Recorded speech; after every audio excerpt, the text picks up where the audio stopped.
स्वागत है मेरे प्यारे मित्रों। अगर आप लोगों को मेरा एक्सप्लेनेशन पसंद आता है तो आप लोग सब्सक्राइब जरूर करो। और अभी हम इस कहानी को जल्दी से आगे बढ़ाते हैं। जाओ चिऊ अपना हाथों का ब्रेसलेट दिखाता हुआ जैसे कहता है कि जैसे कि तुम देख पा रहे हो, मैं इस ब्रेसलेट के कारण इस अपार्टमेंट से बाहर नहीं निकल सकता। जे कहता है कि इसका मतलब ह्यू ने जाओ चिऊ को धोखे से जबरदस्ती अपने अपार्टमेंट में कैद करके रखा है। मुझे जाओ चिऊ को यहाँ से बाहर निकालना होगा। उसके बाद जे अपना फोन निकालता है और जे कहता है कि वो पुलिस को कॉल कर रहा है। तब जे देखता है कि उसके फोन में तो सिग्नल है ही नहीं। जे तब समझ जाता है कि इस अपार्टमेंट में कोई तो ऐसा सिस्टम है जिसके कारण जे की फोन का सिग्नल जंप हो चुका है। अभी जे का फोन किसी काम का नहीं है। दूसरी तरफ जाओ चिऊ, इसको अभी भी विश्वास नहीं हो रहा कि इसके सामने जो बंदा खड़ा है वो ह्यू नहीं बल्कि जे है। जाओ चिऊ जे से कहता है कि हे ह्यू, अभी तुम मेरे साथ ये कौन सा खेल खेल रहे हो? मैंने तो कभी भी तुम्हारे बड़े भाई के बारे में नहीं सुना। जे तब जल्दी में दरवाजे की ओर बढ़ने लगता है, जाओ चिऊ से ये कहते हुए कि तुम यही रुको, मैं जल्दी से बाहर जाकर किसी को मदद के लिए बुलाकर लेकर आता हूँ। और वो बाहर जाते ही पुलिस को भी कॉल कर देगा। पर जे जैसे ही दरवाजे के सामने आता है, इस बार अलार्म बहुत ही जोर से बजने लगता है, जिससे दोनों के ही कानों में दर्द होने लगता है। जे अपने कानों को ढकता हुआ मन में सोचने लगता है कि इस बार तो जाओ चिऊ दरवाजे से बहुत दूर बैठा हुआ है, तो फिर अलार्म इस बार इतना जोर से क्यों बज रहा है? फिर जे जाओ चिऊ के पास आता है और उसके कानों के पास आकर पूछने लगता है कि बताओ मुझे चल क्या रहा है। और इससे जाओ चिऊ चौंक जाता है। फिर जाओ चिऊ अपना सर ना में हिलाता है कि उसे भी नहीं पता। उसके बाद दोबारा ह्यू के आवाज में रिकॉर्डिंग चलने लगता है, जहाँ ह्यू कहता है कि जाओ चिऊ, तुमने घर के अंदर किसको बुलाया है? तुम बस रुको, मैं आ रहा हूँ। खैर, जब सब कुछ शांत होता है तब जे जाओ चिऊ की ओर देखता है। तब जाओ चिऊ के शक्ल में एक गुस्सा और एक बेबसी होती है। जे तब अपने मन में सोचने लगता है कि ये आवाज तो ह्यू का था और ये सारी सिक्योरिटी सिस्टम ह्यू ने बस इस लड़के को यहाँ कैद करके रखने के लिए लगाया है, जिससे कोई और आकर इस लड़के को यहाँ से अपने साथ लेकर ना जा सके। खैर, मुझे तो पहले से ही पता था मेरा छोटा भाई एक नंबर का कमीना है, पर ह्यू इतना बड़ा कमीना निकलेगा ये तो मैंने सोचा ही नहीं था। मुझे ह्यू को इतने हल्के में लेना नहीं चाहिए था। जे तब जाओ चिऊ से पूछता है कि जाओ चिऊ, अगर मैं यहाँ से जबरदस्ती दरवाजा खोलकर बाहर जाने की कोशिश करूँ तो क्या होगा? जाओ चिऊ कहता है कि अगर तुमने ऐसा करने की कोशिश की तब तुम्हें हाई वोल्टेज का करंट लगेगा, जिससे तुम ऊपर तो नहीं जाओगे पर तुम्हारा पैंट जरूर गीला हो जाएगा। अगर तुम अभी भी कोशिश करना चाहते हो तो जाओ, कर सकते हो कोशिश। ये सुनकर तो जे बेचारा डर जाता है।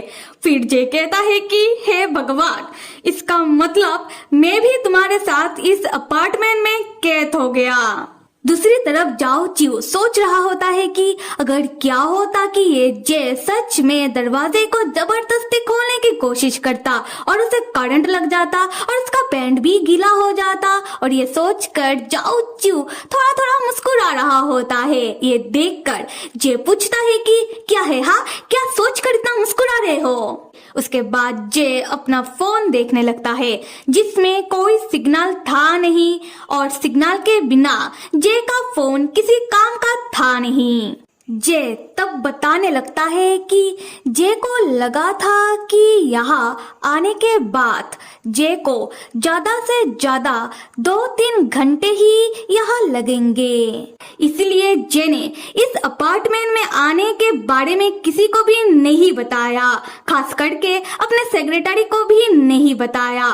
और जब तक जे का सेक्रेटरी को समझ आएगा कि जे गायब है, यानी कि मिसिंग है, और वो जाकर जब पुलिस को इस बारे में खबर करेगा, तब तक शायद पक्का 2 या 3 दिन बीत जाएंगे। ये सुनकर जाओ चिऊ पूछता है कि क्या ह्यू इतनी जल्दबाजी में चला गया कि उसने जे को इस बारे में कुछ नहीं बताया कि यहाँ आने के बाद क्या हो सकता है। ये सुनकर जे थोड़ी देर के लिए खामोश हो जाता है और इस बात का कोई जवाब नहीं देता। उसके बाद जे अपने पास से ह्यू का वही काले रंग का बैग निकालता है और कहता है कि हाँ, मुझे याद आया कि ह्यू ने बताया था कि इस बैग में कुछ ब्लूप्रिंट की कागजात रखा हुआ है। पक्का यहाँ की सिक्योरिटी सिस्टम का ही ब्लूप्रिंट होगा। फिर जे उन ब्लूप्रिंट की कागजात को निकालता है और सामने के टेबल में एक के बाद एक करके रखता है। पर यहाँ पर तो बहुत सारी ब्लूप्रिंट के कागजात मौजूद होते हैं। उसके बाद जे इन सारी ब्लूप्रिंट के कागजात को खड़े खड़े पिछले आधे घंटे से देख रहा होता है, पर इसको कुछ भी समझ नहीं आ रहा होता। तब जाओ चिऊ मुस्कुराते हुए कहता है कि इतने देर से इतने खामोश क्यों हो? हाँ, लगता है कि तुम्हें कुछ समझ नहीं आ रहा। तब जे कहता है कि मैं कोई इंजीनियर नहीं हूँ तो मुझे कैसे समझ आएगा। तब जाओ चिऊ कहता है कि पर मुझे समझ आएगा, पर इसके लिए तुम्हें मुझे ब्लूप्रिंट को डिस्क्राइब करना होगा। तब जे मुझे तो कुछ समझ आ नहीं रहा, तो फिर डिस्क्राइब क्या खाक करूं? जाओ चिऊ तब उठकर खड़ा होता है और चलता हुआ जे के पास आता है और जे से टकरा जाता है। फिर 2 कदम पीछे लेता है और जाओ चिऊ कहता है कि मुझे कंफर्म करना है कि तुम जे हो, ह्यू नहीं। क्या पता कि तुम ह्यू ही हो और मेरे साथ कोई भद्दा नाटक कर रहे हो और मुझे बेवकूफ बनाना चाहते हो। ये थोड़ा अजीब नहीं है कि तुम चाहते हो कि मैं सच में इन ब्लूप्रिंट के बारे में जानूं। दूसरी तरफ जे जो पहले से ही परेशान था वो और ज्यादा परेशान हो जाता है। जे अब गुस्से में जाओ चिऊ से कहता है कि क्या मैं तुम्हें बेवकूफ बनाना चाहता हूँ? तुम्हें पता भी है कि मैं हूँ कौन?